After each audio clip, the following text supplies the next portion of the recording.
Ministrstvo za okolje in prostor iz sredstev Sklada za podnebne spremembe sofinancira projekt Mestne občine Maribor z naslovom Skupaj spreminjamo prometne navade. Eden izmed podprojektov je tudi izvedba pešbusa. Minuli teden so otroke in starše nagovarjali k uporabi dobrih navad na področju trajnostne mobilnosti. Projekt se ne zaključuje, ampak se šele začenja.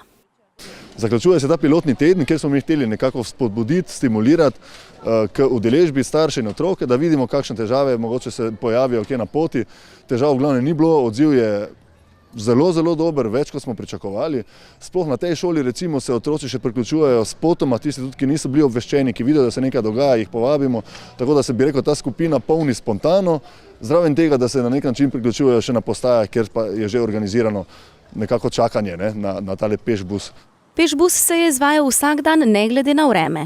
Ko je deževalo, so starši mislili, da ne bodo potrebovali tisto jutro pripeljati otrok na pešbus, pa so otroci odločno povedali, da oni gredo v vsakem vremenu s pešbusom. Slabo vreme ni vplivalo, ob slabem vremenu je bilo še največ, mogoče so malo jim je bilo še, da so čofotali po vodi, malo so bili mokri, malo so doživeli. Tudi ona je bila takoj za to, potem smo sicer gledali vremensko napoved, pa je bolj slabo kazalo, pa sem rekla, glej, če bo deževalo, te bom peljala.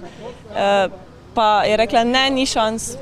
Tako da je šla v dežju s pelerino, dežnikom, ampak je šla.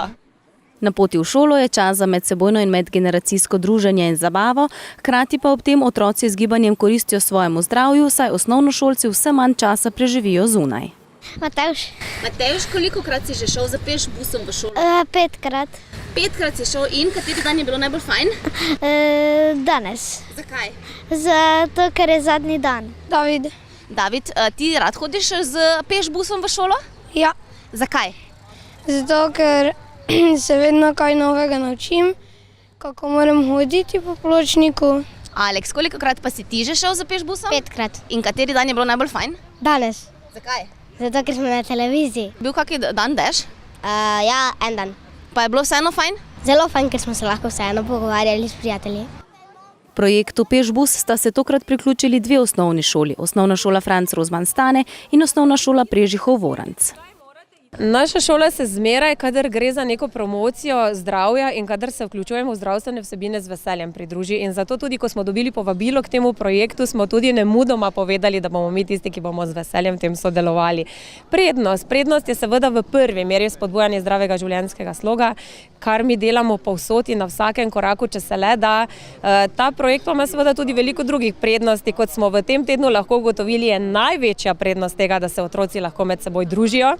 Poleg druženja pa seveda ne smemo pozabiti še na to, da aktivna pot v šolo otrokom s hojo krepi telo in socialni razvoj, ob tem se učijo še samostojnosti in upoštevanja prometnih predpisov, odgovornosti, hkrati pa staršem prihrani vožnjo otrok z avtomobilom in gnečo v okolici šole.